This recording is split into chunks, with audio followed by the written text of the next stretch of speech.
आप सबको स्टार्टिंग से छोटे छोटे क्लासेस में टीचर्स स्पेलिंग याद करने के लिए देती हैं, इंग्लिश में भी हिंदी में भी, क्योंकि हिंदी और इंग्लिश मेन लैंग्वेजेस है इंडिया में।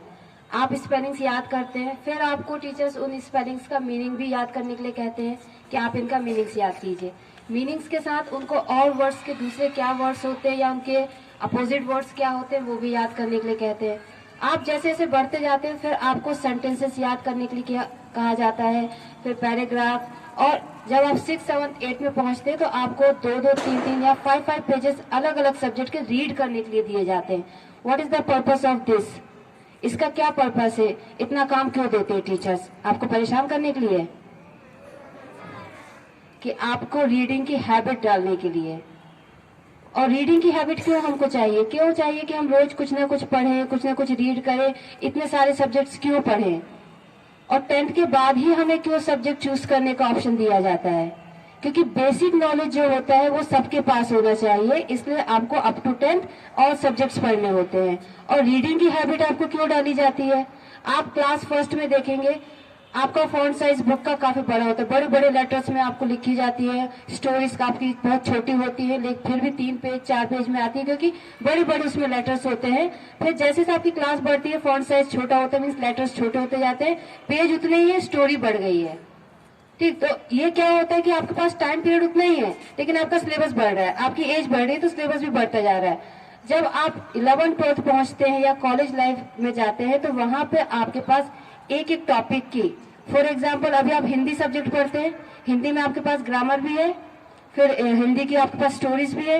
जब आप आगे बड़ी क्लासेस में जाएंगे ऐसे हिंदी आप अगर सब्जेक्ट अपना चूज करते हैं तो ग्रामर की एक अलग बुक होगी, आपकी हिंदी की एक अलग बुक होगी, हिंदी में भी आपके पास 3-4 बुक्स होंगी और ग्रामर में भी अलग अलग बुक्स होंगी और काफी मोटी मोटी बुक्स होती है।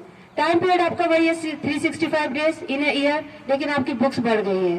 ठीक है, टीचर्स को भी उतना ही टाइम मिलना है, 45 या 40 मिनट्स का एक पीरियड, तो कैसे कवर होगा?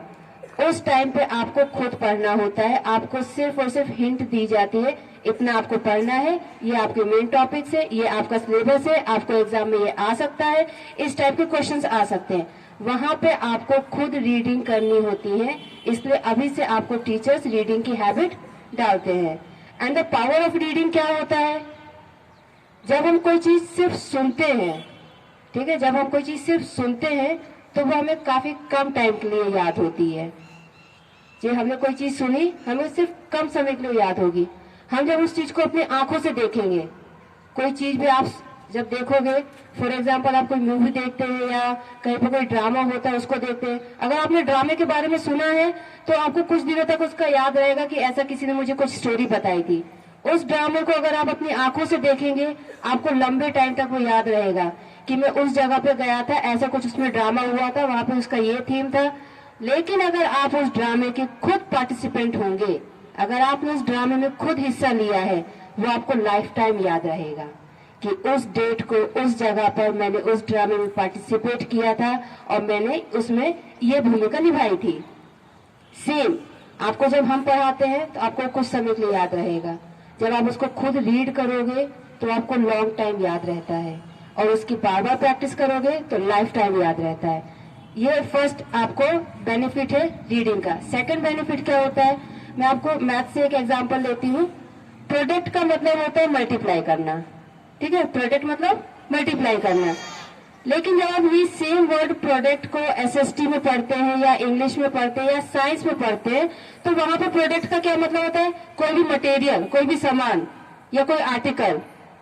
ठीक, तो आप जब खुद पढ़ेंगे तो आपको एक ही वर्ड के डिफरेंट मीनिंग्स याद होते हैं और उसको अलग अलग सब्जेक्ट में हम अलग अलग तरीके से यूज कर सकते हैं, ये भी आपको समझ में आता है। मीन्स आपकी वोकैबुलरी बहुत स्ट्रांग हो जाती है। So you should start reading. आप सबको रीडिंग करना चाहिए, हर सब्जेक्ट की रीडिंग करना चाहिए, क्योंकि रीडिंग करने से जो आपको नॉलेज मिलता है वो और कहीं से नहीं मिलेगा। सेल्फ रीडिंग आपको आनी चाहिए। सेल्फ रीडिंग से आपकी मीनिंग्स बहुत स्ट्रांग होती है, स्पेलिंग्स बहुत स्ट्रांग होती है। आप एग्जाम के टाइम पूछते हो, मैडम इस वर्ड को इंग्लिश में क्या कहते हैं, मैडम इसका हिंदी में क्या मीनिंग होता है? ये क्यों होता है? आपको ये इतनी प्रॉब्लम्स क्यों आती है? क्योंकि आप खुद रीडिंग नहीं करते हो, खुद कोई काम नहीं करते हो। थोड़ा थोड़ा स्टार्ट करो, छोटी क्लासेस में हो, 10-10 लाइन से स्टार्ट करो, फिर 15 लाइन्स करो, फिर एक पेज पर जाओ, और ऐसे करते करते टाइम ऐसा आएगा कि आप पूरी बुक भी 1 महीने में कवर कर सकते हो। Thank you so much. Start reading from today itself. Thank you.